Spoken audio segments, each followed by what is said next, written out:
I think according to bookscan.com, in 2021 in America alone, there were around over 871 point something million books published just in America alone in a year. There's so much content and so many books. And then also we're reading less than ever before, which is crazy. So you're exactly right. Marketing matters. Hello, everyone, and welcome to Epiphany Off the Cuff. My name is Hazel Haygood. Today, as always, we are joined by Rick Mickens, and you may or may not notice, but he's a business consultant with over 30 years of consulting experience under his belt. Hello, Rick. How are you? Hey, doing great. How are you, Hazel? Doing good. All right. Also, joining us here today is a brand new guest. So, her name is Meg Calvin. She's an Amazon best-selling author, speaker, and coach who specializes in writing, marketing, and selling books for spiritually attuned go-getters. Hey, Meg, how's it going? It is going so great. I love hanging out with people named Hazel because we almost named my daughter that. We named her Henley instead after Don Henley of the Eagles, because that was our first date, was an Eagles cover band concert. But Hazel was second in line. And if we're not going to have any more kids, we're one and done. But if we were to have another daughter, she would be Hazel, because I love your name so much. So I'm stoked to be here and stoked that you're Hazel. Oh, wow, that's amazing. That is amazing. That is amazing. So, Meg, tell us your story. What has your journey been like? And, what compelled you to start a career in the book author coaching business?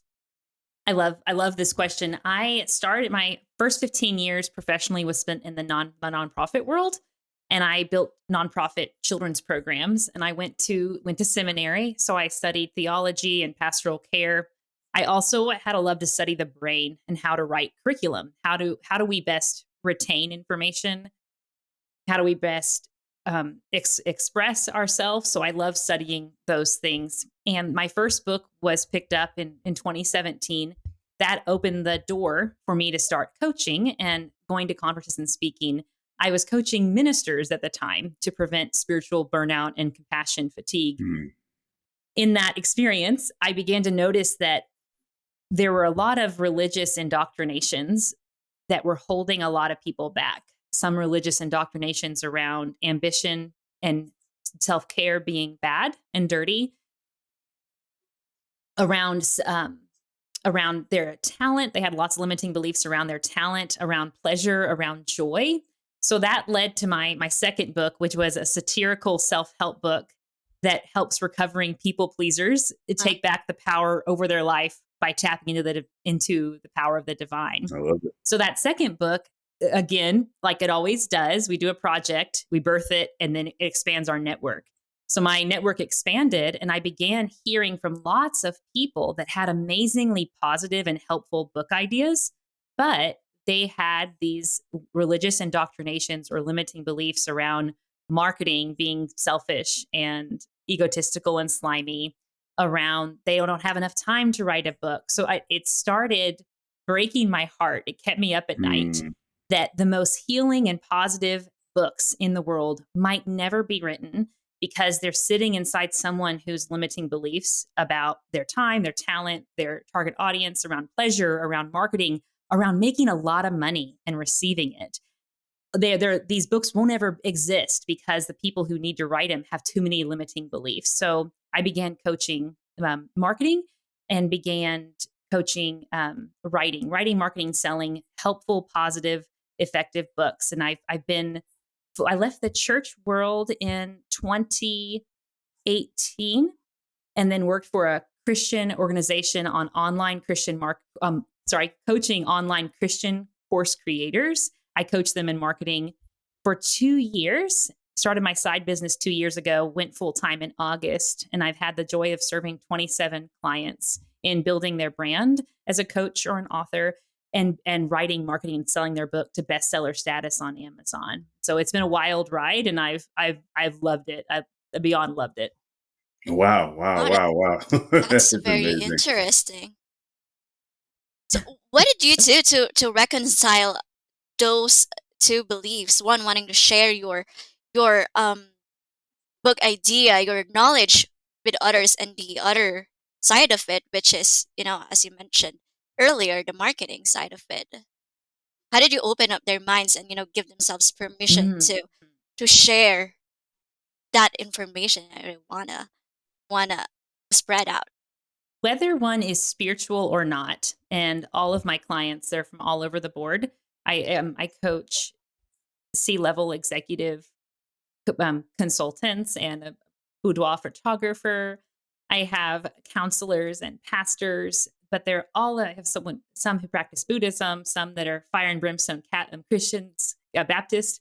I have them all across the board, and some that are, I serve an atheist client right now. So you might be wondering, like, what do you mean your target audience is Yeah. spiritually attuned go-getters? Yeah. So I will answer the question, I promise. So what I mean by spiritually attuned go-getters is they are those that there are three things. They have a high frequency of service to others. They believe their ambition is good and holy, and that they themselves, when they are in integrity with themselves, when they are aligned, they can trust their intuition. They can trust themselves that their ambition is good. And thirdly, a spiritually attuned go-getter acknowledges, regardless of where they are on the theological spectrum, they acknowledge that when we create something and we serve someone with it, there is something mysterious, divine, otherworldly happening. So that's a spiritually attuned go-getter. Hmm. Now back to your question. So because my marketing and my messaging is on point to who I want to serve, the people that I attract to sales calls or exploration calls or breakthrough calls, whatever you want to call those initial Zoom sessions, the people that I attract, I can trust that if they have an idea within them, and we see this in Christian spirituality and also in quantum physics, we see that if there's an idea within me bubbling up and whispering, the idea is in there for two reasons. It's there to bring me joy as the creator that's going to bring it to life. And equally as important, it's there because someone outside of me is hungry to be served by it. And they've been waiting for someone with your talent, with your experience, with your unique lens to birth that idea for them. So once we realign with that truth, that it wouldn't be selfish for me to market my product, once we align with that truth that, yeah, there's lots of books that are kind of similar to mine, but once I curate it in a unique way through my lens and my experience, it's going to be something new. Once we align with those truths, that's one of the first things that helps my clients get over that bump that marketing is egotistical or slimy, or it would be wrong of me to want to write this book, those kind of things. Okay, so during you were talking about a little bit about your journey, and you talked about the idea that you launched a book and then you launched another book, and your network was growing. One of the questions I have is, it's around marketing the book. A lot of times people write books, Mm-hmm. see lots and lots of books that have a handful of sales, over over the lifetime of the book. Frankly, what was your experience? How did you learn to market your book, and what kind of real successes have you seen? In terms of in terms of creating a program that helps people launch their books. Mm-hmm.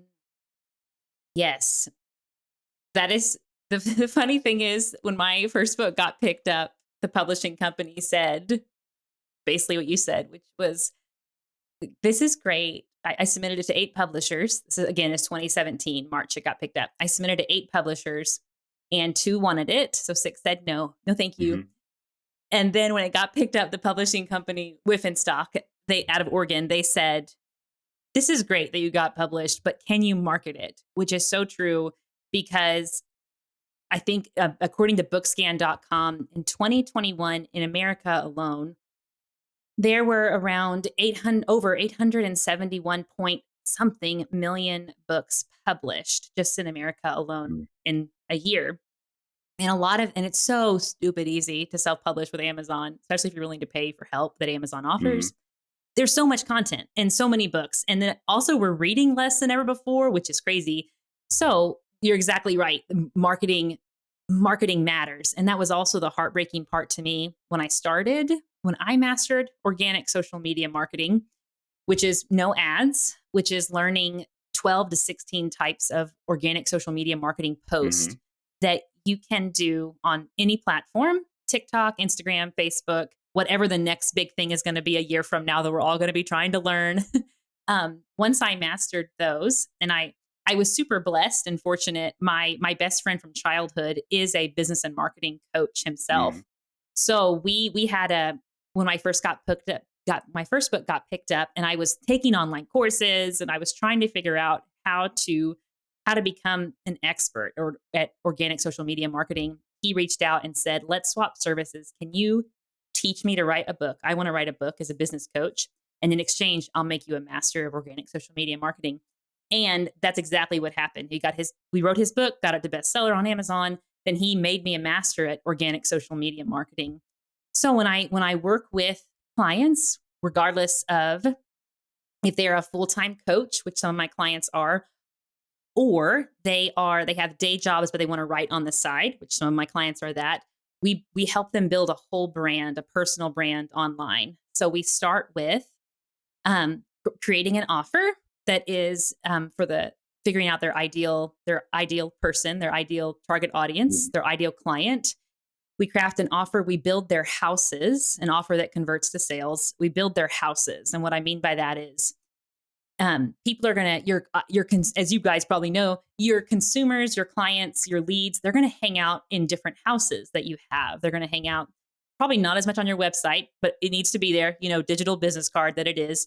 But they're going to hang out on Facebook, personal and professional page, not as much anymore on the professional page unless you're paying for ads, and Instagram and TikTok. So we build your houses, and then you become a master of these 12 to 16 post type.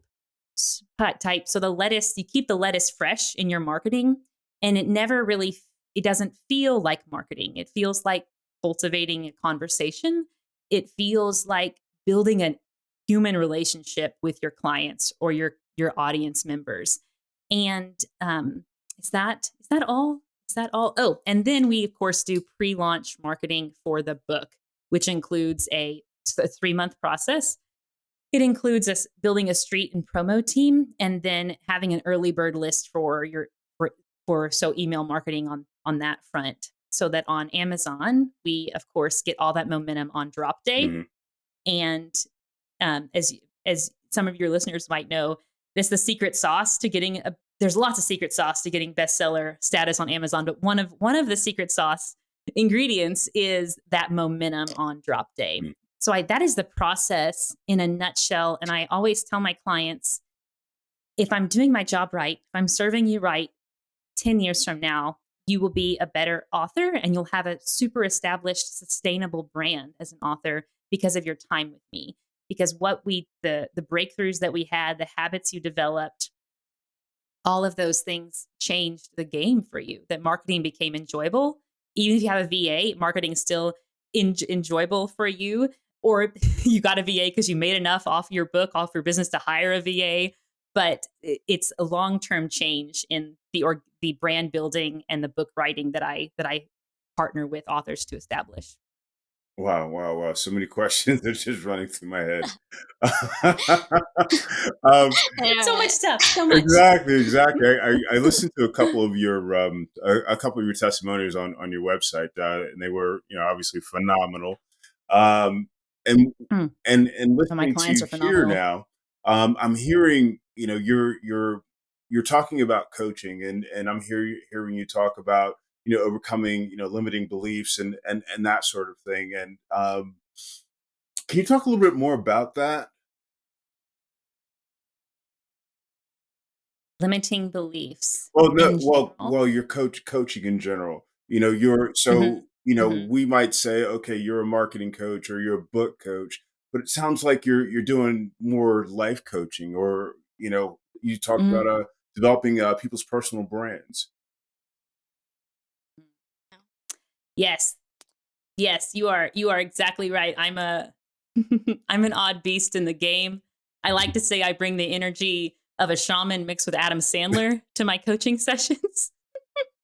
So yes, I know. Yeah, I take pride in that, and I love it that I can wear the hat of marketing coach and writing coach, and I love the games. I love them. love them. But the part I love the most is, yes, the life coaching part. Going deep into those subconscious stories that have been in the driver's seat for high achievers for way too long, and then we get to become aware of those. Carl Jung has this quote where, until we make the unconscious conscious, it will rule our life, and we'll call it fate. Not everyone is aware of the subconscious stories they have running their lives. And those stories can be, my dad was never there. This is an example. My dad was never there for me. And so I need to make sure that I'm there for everybody. And that leads to a people pleaser. Mm. And that people pleaser isn't able to find time to write, isn't able to find time to market. So it's going to do me no good, and it's going to do him no good if I'm sitting there in the coaching call teaching, this is how you do this prison to paradise type of post. Make sure you're on this platform. That's going to do no good until we get to the root of, why isn't he making time in his life to write or to do his post? He desires a bestseller. Why is he not writing? So that's an example of a subconscious belief. Another one is this one comes up a lot. It comes up sometimes in my male clients, but I've noticed it a lot recently in women. And I got to heal this in myself too. And that was, if I'm going to be a woman who is an authority figure, I need to make sure that I am straight laced and I am strict and I don't do funny reels and I don't come off as too attractive, or I don't come off as flirty ever. I can't make jokes on my TikToks. And that's a limiting belief too, because you can be an authority figure. You can be a trusted guide from the trenches in your field and still be vulnerable, still make jokes. People can handle your beauty. They can handle your beauty.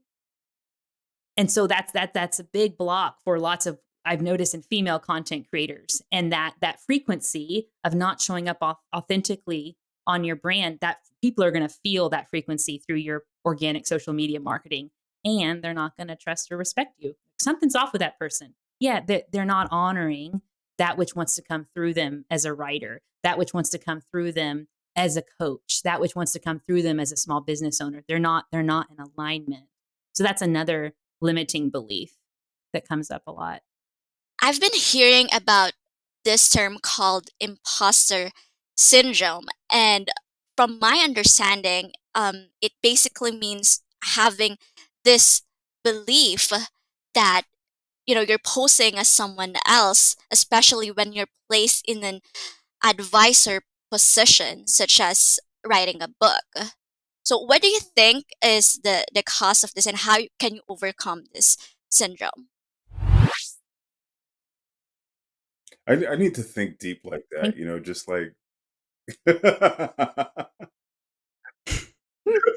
Uh, you say why do I need to think deep No, like that? Or I said I what'd you need to say? practice that. That seems like really effective, just sitting back for a moment and let the question just move around in your mind a little bit. yeah, I actually love that. Yes, yes. Like jumping into your mind Oh, palace and like searching for what you want to say. That it comes across as very yes, meaningful. Hmm. yes. I love how you use the word mind palace. That's so good. That's so good. Yes. So in my mind palace, what is coming up now for this question, how do you get over imposter syndrome? Is to remind yourself that only a part of yourself feels that way. Not your whole part, not your whole being. Some could say it most likely is, again, it's the remnant of a subconscious story that did serve you at some point in your life. Mm. In the relational systems that you were in as a child or a teenager, it served. I'm thinking of an example. Guess I could share my own. It served me at one point in my life. There were lots of, like, how deep do we get here? Going into my mind palace again. I'll just say this part. It will, that it's a subconscious limiting belief that Yeah. is running. And sometimes that's totally disconnected from your soul. We can use that word Mm. there. It's all syntax. It's all linguistics. We can use other words for it, but you are the soul in control, and you can become, and I love developing these practices or nurturing the pre-existing practices of my clients that honors their power as the soul in control, that can observe their thoughts and notice, oh, there is a part of me. And for me, it even helps to put a percentage to it. Mm. Okay, there is 16% of me that is so nervous right Yeah. now to be interviewed. That's right. Okay, so mathematically, how much of that is left? So 80, 85, 86. Nope, 84%. 84% of me is here to play. Hmm. And so I can tap in, I can breathe, I can become the soul in control again, come home, and I can lead that 16% of me, and I can love that part of me. And we could even say, if it's been it's a subconscious story, we're just going to let it ride in the back seat of the car, Hmm. and we're not going to let it drive. I'm going to be the soul in control that's in the driver's seat, and I'm going to, like I would do with my own daughter, I wouldn't say, I almost cussed, but I don't know if I can do that on your show. I wouldn't say, shut up, you child, shut up. I would say, oh, I see you, and you're afraid. It's okay to be afraid. You are safe. You were made for this. You're going to ride in the back seat. I'm going to turn on the Sing 2 soundtrack. I'm going to turn the AC up for you. We're going to stop and get a Sonic drink. We're going to be okay. And so you can lead that small part of you that is feeling like, oh, what if they find out that I'm not smart enough? Oh, what if they find out that I don't have enough degrees? Oh, what if they find out that I'm a fake? Or what if they find out that sometimes I don't know what to write? You can lead that part of you, that tiny part that feels that way. I really like that. That's a Hmm. really Yeah. good take because you can also adopt that kind of mindset to other types of like mental hurdles, mental challenges that you're facing. It reminds me Hmm. of this meditation technique called noting, wherein you experience negative emotions, negative thoughts, and what you'll want to do is acknowledge that negative thought, but remember to let it pass, kind of like Mm. having a house and treating that emotion as a visitor, like let it visit your house, uh, know that the emotion is there, but Mhm. also remember that that emotion is simply a visitor and it's just passing Mhm. by. So I really love that. It also helps put things into perspective, like in terms of like emotional burnouts. I know that discouragement tends to be commonplace with starting a book. It's really Mhm. good. Yeah. Oh, Absolutely. 100% part of it. Yes. Absolutely. Yes. I'm reminded of the amazing life coach Mel Robbins, who teaches the 5-second rule, and how it takes, whenever we feel a nudge to try something new, our brain really doesn't want to be creative. Uh Our huh. brain really doesn't want to take risk. It just wants to keep us safe and conserve energy. So after 5 seconds of having a thought of, oh, I could write a book, 5 seconds, Mhm. the language part of our brain will kick in Uh huh. and start telling us, because we're humans and we Yeah. have freaking language, we have freaking words, but Mhm. words are only a part of us. Funny I'm saying that. And our brain will start telling us all the reasons why we're going to fail, all the reasons why we shouldn't do it. And so, but with each step we take bravely, the next step becomes clear. With each step we take, doubt quiets down. Mhm. Find that little part of our brain. You are safe. You are made for this. People are waiting to read it. You are good. That's cool. That's cool. Yes, on that topic, one of the things that we definitely wanted to talk about today was that book, that we have in us. You talked before about that. Well, you talked before about that. I mean, I know a lot of people, a number of which who have thought about having that conversation, with someone like yourself to get them through that book writing process. How do you know, when it's time, and if we look at it from a business perspective, we're looking at, this is going to be time, this is going to be money that's invested, we want to return on that. So how do we know when it's time to start that journey? And what should we expect? Yeah. What's coming up in my mind palace again, when we ask the question, how do we know when it's time? As you both know, in the game of entrepreneurship, there's lots of right ways to do it. However, that doesn't mean that you need to do all the things for your business. One example is evergreen courses. Uh, I have no desire to build an evergreen course for passive income. No desire. And there are lots of coaches that do. I want to keep just having one-on-one sessions with clients that we're either building. I have two packages. Either we're just building your brand as an author, or we are writing your book and building your brand. And that's all I want to do. I just want one-on-one time. I Mhm. want to love my clients. It's like my husband, my offspring, and then my clients are right here. If I wouldn't have a drink with you or get coffee with you, I will not partner with you. But when I partner with you, I am all in 100%. I have so much love for my clients. Back on topic. I sound like Trump. I'm like all over the place. Okay. So, how do you know if it's the right time? Knowing first and foremost, there's lots of right ways to run a business and be a coach. So if someone's telling you, you have to write a book, it's the best lead magnet, it's the best supplement to your workshops, your evergreen courses, or your coaching, you have to, it's so easy. No, you don't have to write a book ever. However, if it has been whispering, and usually I notice with clients, it has been whispering for quite a while. Usually around 5 to 7 years is the most common amount of time until somebody gives in and trusts themselves enough and bets on themselves enough to hop on an exploration call with a coach like myself or another coach. Mhm. So if it is whispering, it means it's time. And that's super exciting.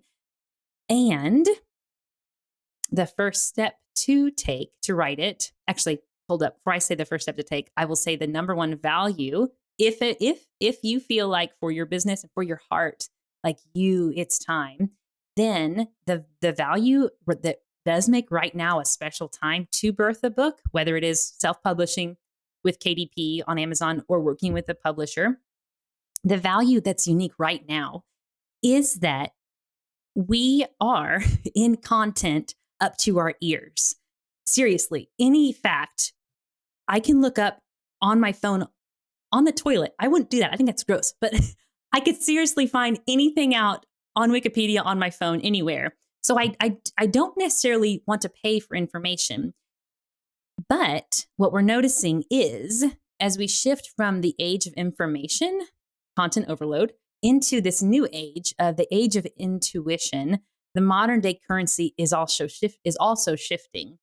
What I mean by that is the modern day currency is respect and trust. Mhm. Like I could get information anywhere. If I'm going to pay a coach or a content creator, if I'm going to pay you for your services, the modern day currency being respect and trust, I have to first respect you and trust you and relate to you as a human. And then I'm ready to talk about making a monetary value exchange. Sure. So what does this have to do with books? Books are a great human touch point for our clients, for our leads, for our customers.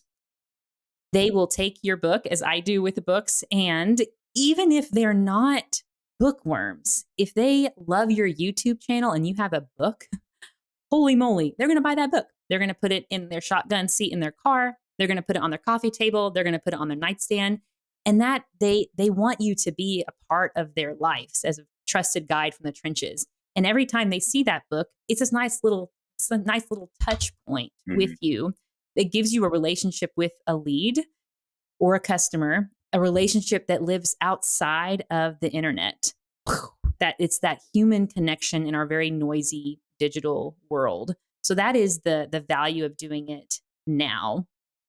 And then the second part of the question was the first step. The first step to take has nothing to do with writing. The first step to take, and this might sound a little woo-woo, but the proof's in the pudding, that is to talk to your book idea and surrender to it and let it know that you see it. Mhm. Say, yeah, I see you. I hear you. There's something, that idea is something, whether we want to, whatever word you want to call it, there's something divine. That's the word I will lean on happening when you have an idea that wants to be birthed out of you. Mm. And the first thing for you to do to write your book is notice it and make that idea feel safe and heard and seen, knowing that when you surrender to it and see it and nurture it, it's going to get louder and louder and louder. And the other steps will come to you then. Like some people think, I can't start my book. I can't start my book until I know the title and my ideal reader. And if it's going to be, I have some coaches that have written fables, some have written memoirs, some have written teaching guides, some have taken their workshops and one-on-one coaching and made it into a book. But all that doesn't come. That comes at different times for authors.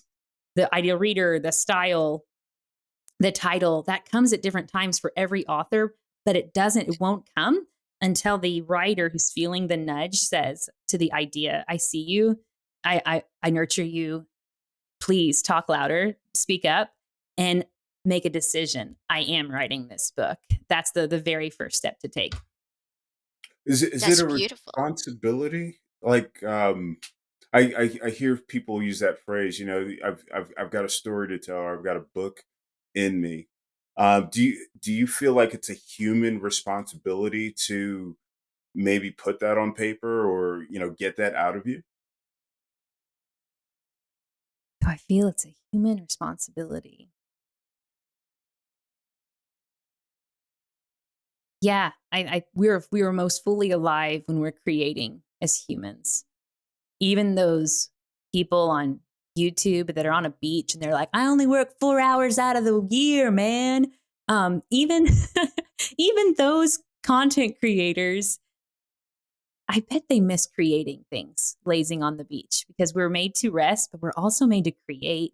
So I think it is a human response.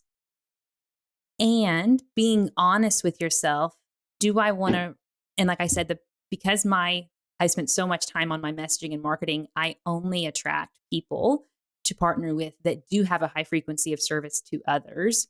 So the idea is bubbling up for their own joy and to serve other people. But if someone wants to be honest with themselves and say, I want to write just for me, that's awesome. Mm, Do it just for you, for that pleasure, for that joy. Do it. cool. Okay. Okay. Yeah, that's a really good point. But then I'm thinking, okay, so some people have this book idea, but they are not that interested in writing a full length book. And so sometimes what happens is they would hire a ghostwriter to write for them. So I'm curious to know your thoughts on that. Like, how do you know, if you should hire a ghostwriter? Good one. Yes. Yes. I do. I have people that have reached out that wanted a ghostwriter, and that is not me. And my my passion and joy, I will answer your question, I promise, is comes from helping the person honor their voice as an author, develop it, and build their brand to be sustainable. So the difference is what I notice is on the expiration call, the person that wants a ghostwriter had an event or a situation happen to them that they feel this needs to serve somebody. This one, the hearing about this adventure or this situation, hearing that, I want to make that possible. Hearing that story is heard, Mm, and that is the end that they want. Whereas people that become my clients, the end that they want is they want to feel the joy of writing. mm, I describe my relationship with words is like a cat with a brand new feather toy. That is my relationship with words. It's play for me. And for my clients, they are all across the board, as I said, on how they serve the world. They are also all across the board on their styles, and they're all across the board on their writing talents. I have some that are more naturally talented at writing, and they need me for other reasons. mm. And then some that have yet to discover that, holy shit, holy crap, I am a talented writer. Thanks, Meg, for helping me figure this out. But the ones that become my clients, sharing their story is and serving others with their story is part of the end that they want.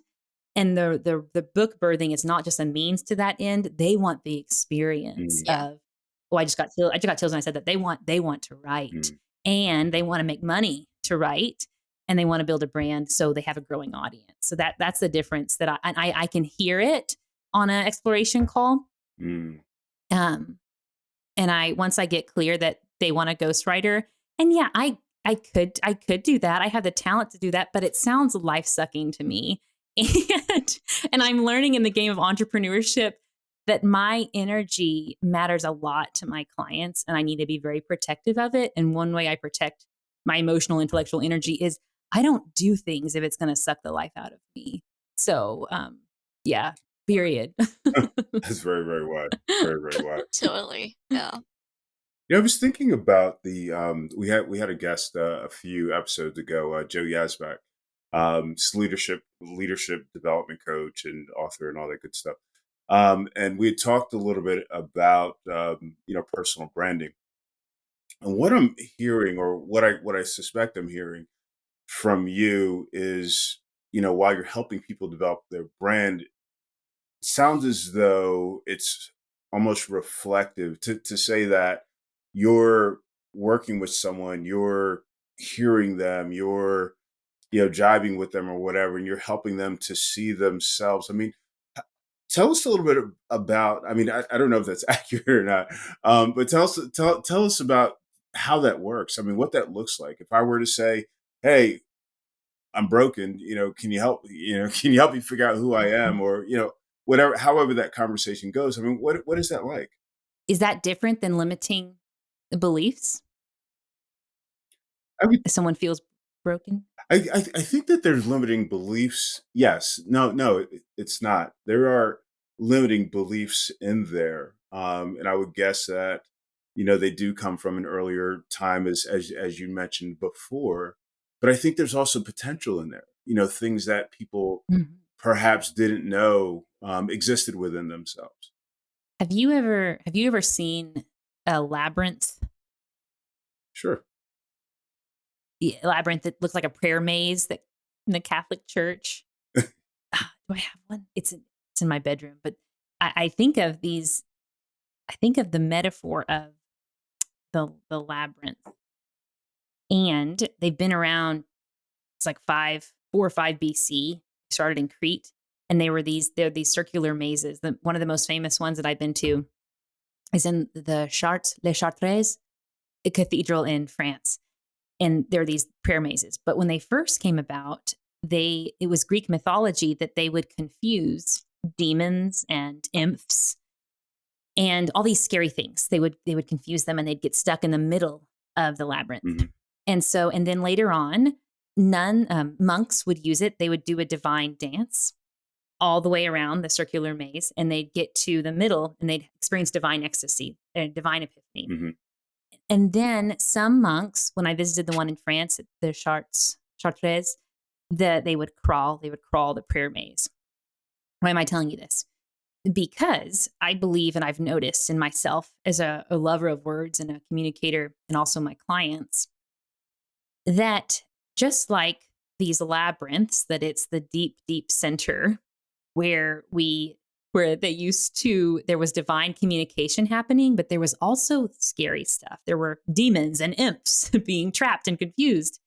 I believe, and I've noticed, when we are brave enough to create, when we're brave enough to go, we have to go deep within to do that. And sometimes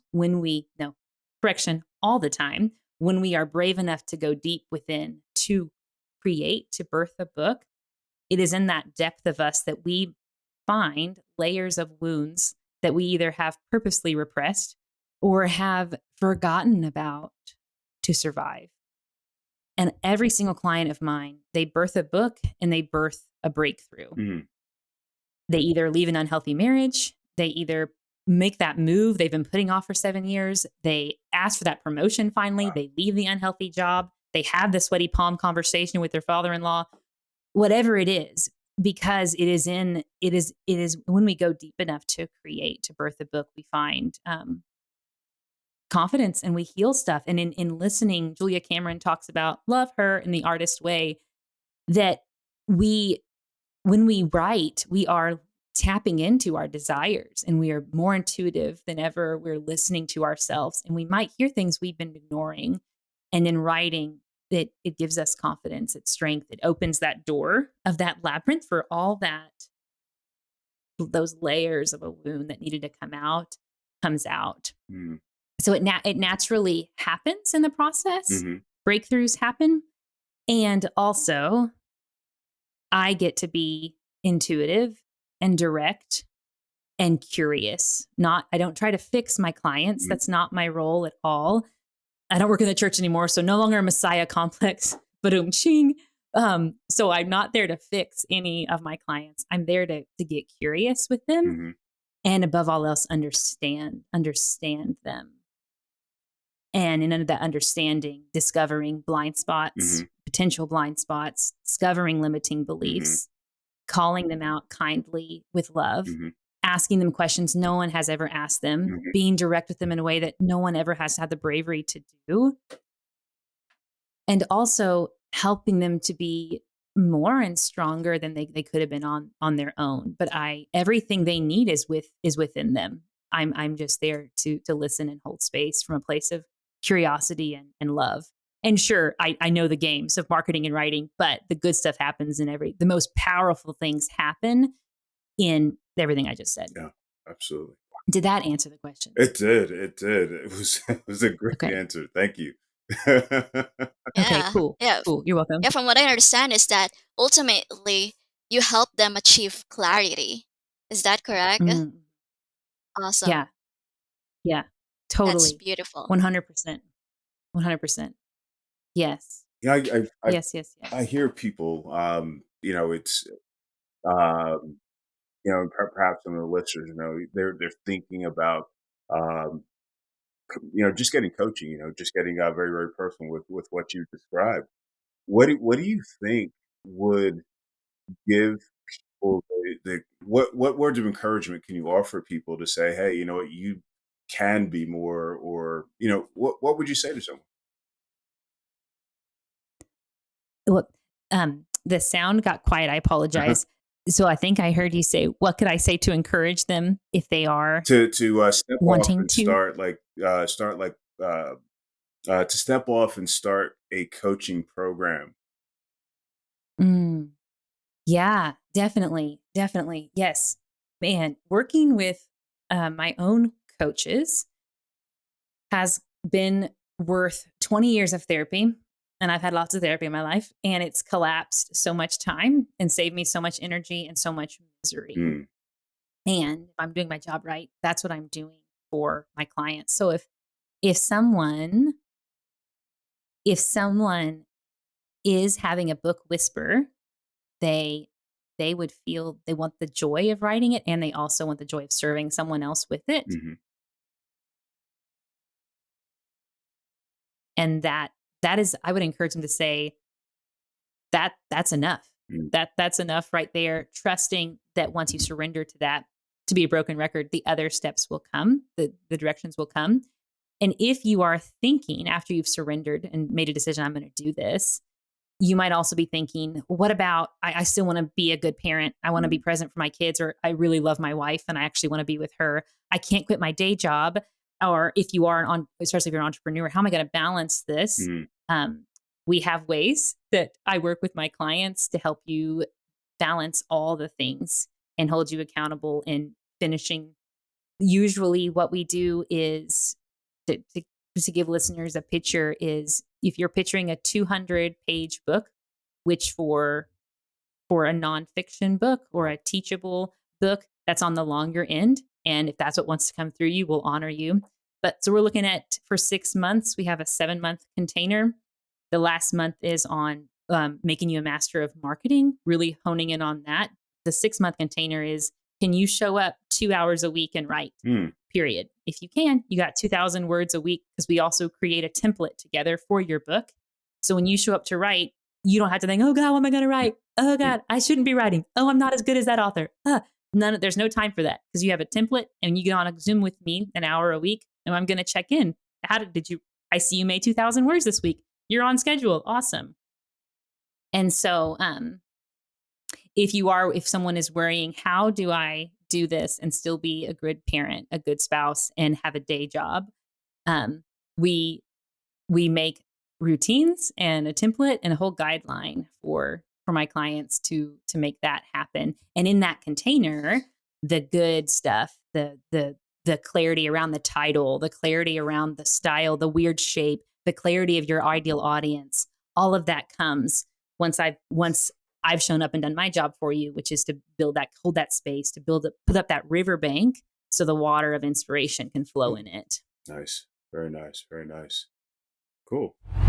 Well, Meg, you have a free offer. I saw. Yes. Is that you want to share that with our audience? Yeah, totally. So if any of your listeners, if they have a, which I'm sure they do because they're entrepreneurs, if they want tips for their marketing, 3 ways to make marketing, whether it's your book or your business's brand, these all apply.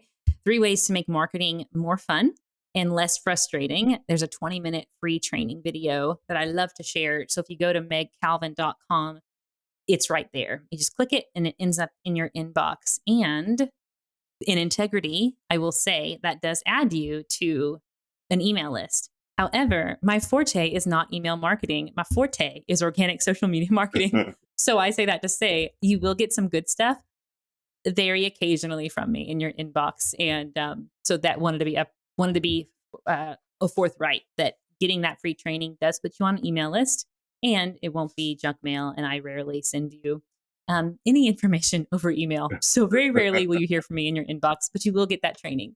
So that said, I mean, what are your social handles? Oh yeah, good point. I am on the TikTok because apparently, according to social media prophet himself, Gary Vaynerchuk, we only have a year to use TikTok before the next big thing comes. Yep. If we want to use it to convert to sales. So I'm on TikTok as Meg Calvin. I'm on Instagram as Hey Meg Calvin because Meg Calvin was taken. And I'm on Facebook as Meg Calvin. Outstanding. And what we'll do is we'll put all that information in the show notes. So anybody that wants to follow up with Meg, get that free download, you can certainly go to the show notes, check that out. All the links will be there.